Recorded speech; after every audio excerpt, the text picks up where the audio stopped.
রঙের জন্য একদম মিনিমাম চোখ বন্ধ করে আছে ইয়ার 2 লক্ষ টাকা ফাইন। বিরিয়ানির মধ্যে দিবে হচ্ছে মশলা, আর চালের গন্ধ আর মশলার গন্ধে হচ্ছে বিরিয়ানির গন্ধ হবে আর মাংসের গন্ধে। আর এখন জিলাপি খান, আপনার 200 টাকার গ্যাসের ওষুধ খাইতে হবে জিলাপি খাওয়ার পরে। আমরা আপনাকে আজকে সতর্কতামূলক 30,000 টাকা ফাইন করছি। ভালো লাগে নাই? 35,000 টাকা ফাইন করছি। না ওগুলো বিক্রি করি না। আমি এটা বলতে পারবো না। আমরা মোকামি থেকে আনছি কিনা এই যে বিক্রি করি এটা। একটা পানি নেন, একটা পরিষ্কার গ্লাসে পানি নেন, দেখি রং আছে কিনা দেখি চেক করুন। ভাই এটা কি কোথায় বিক্রি করেন? এটা ওই যে সুতার মধ্যে জন্য না, সুতার জন্য নেয়? হ্যাঁ, কারা নেয়? দেখি কাকে বিক্রি করছেন, ওনার ঠিকানাটা দেন। এটাও আয়া কাজে আমরা কাপড়ে দিব, কাপড়ে 50 গ্রাম দেন, 100 গ্রাম দেন।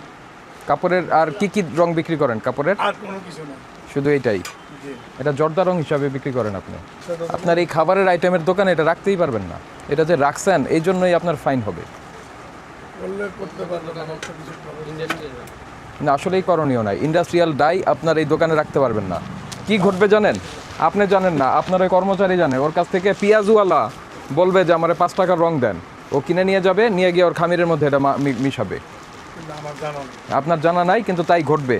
কারণ ওই যে এই সিটানো গোলাপ জলও ইসের মধ্যে দিচ্ছে, কি বলে এটাকে, বিরিয়ানির মধ্যে দিচ্ছে। বিরিয়ানির মধ্যে দিবে হচ্ছে মশলা, আর চালের গন্ধ আর মশলার গন্ধে হচ্ছে বিরিয়ানির গন্ধ হবে আর মাংসের গন্ধে। না, দিতে হবে হচ্ছে কেওড়া জল, গোলাপ জল, যেগুলি ওরা স্বীকার করছে না যে এটি খাবারের ব্যবহারের উপযোগী। যারা তৈরি করছে তারা কিন্তু কোথাও ডিক্লেয়ার করেনি এটি খাবারের ব্যবহারের উপযোগী। স্যার এটা আমি আপনাদের বলি 1 মিনিট। বলেন। যারা বাবুর্চি লিস্ট দেয়, কারণ যারা আমি যারাই অনুষ্ঠান করি, বাবুর্চি কিন্তু লিস্ট দেয় 2টা কেওড়া, ওইটা সিজ করেন। 2টা কেওড়া জল, 2টা বা 3টা এই গোলাপ জল। দেন। এই হিসাবে আমি জানি যে বাবুর্চি এটা ব্যবহার করে, এই হিসাবে আমি জানি সে ব্যবহার করে। ঠিক একইভাবে বাবুর্চি ওখানে লিখে দিবে জর্দার রং 5 টাকার।